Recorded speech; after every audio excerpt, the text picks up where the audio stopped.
Hey, we are in session 7 of Starting Point. Only one left after this.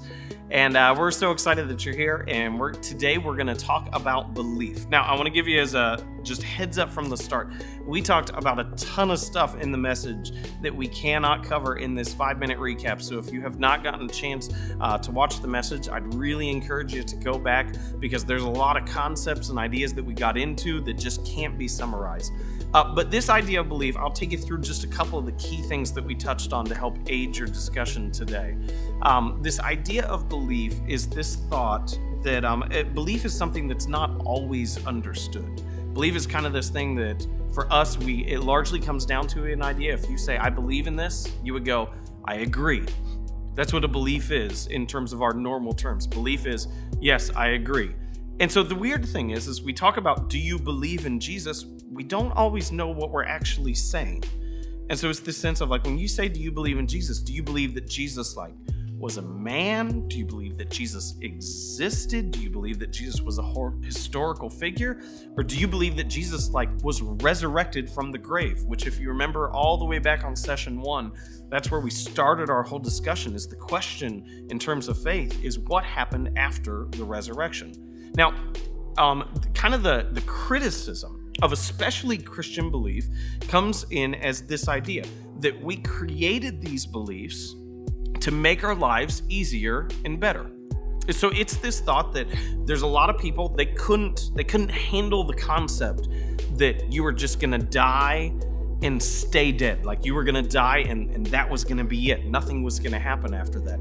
And so we created this myth. We created this idea, fabricated this whole story of Jesus and eternity and salvation and a relationship with him in heaven to make our life easier and better. And so we usually think that in a sense that belief is only a religious thing.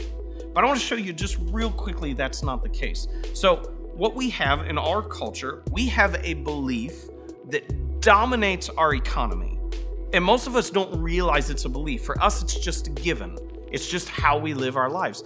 And it's this idea that the green things that you have in your pocket, or you may not have any green things in your pocket, which may be upsetting and why you came back to church, and we're thrilled that you're here anyway, but that those, the money that we have, that it has value.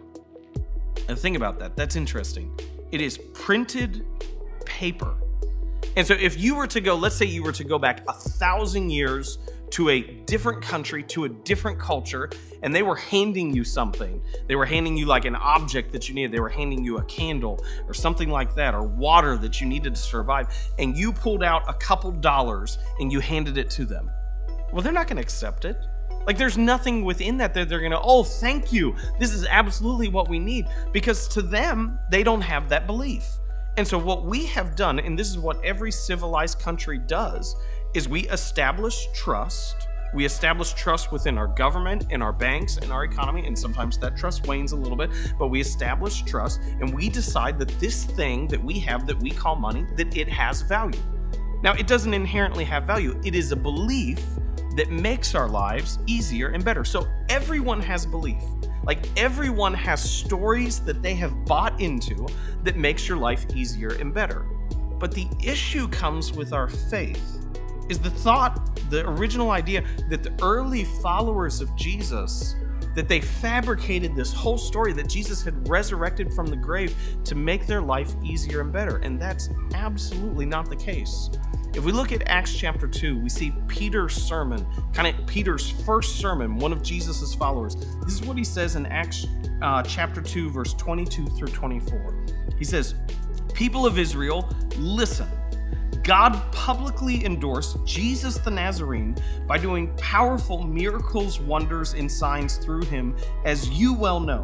But God knew what would happen, and his prearranged plan was carried out when Jesus was betrayed. With the help of lawless Gentiles, you nailed him to a cross and killed him. But God released him from the horrors of death and raised him back to life, for death could not keep him in its grip." And it continues on, and at the end of that passage, it says 3,000 people that day were saved. Now, here's the thing that is just so amazing to me. Of the 12 followers of Jesus, if we take Judas out and the new 12, 11 of them were killed for their faith. The only one who wasn't killed for their faith was boiled alive, and it didn't work. That's not a good way to go. It didn't work, and so he was stranded on an island by himself in exile. And so we have these people who were killed for their faith, and what is their statement?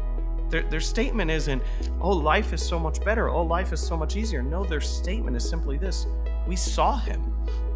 And so this thought that we created religion, we created this story to make our life easier and better, it just isn't true. Because for the people who wrote the Bible, it didn't make their life easier and better. What they said was simply this: it's true. We saw it, and we're willing to give our lives to it. So what you're going to talk about within your starting point group today is, what role does belief have in your life, and how does it function within your faith? Hope you have a good discussion.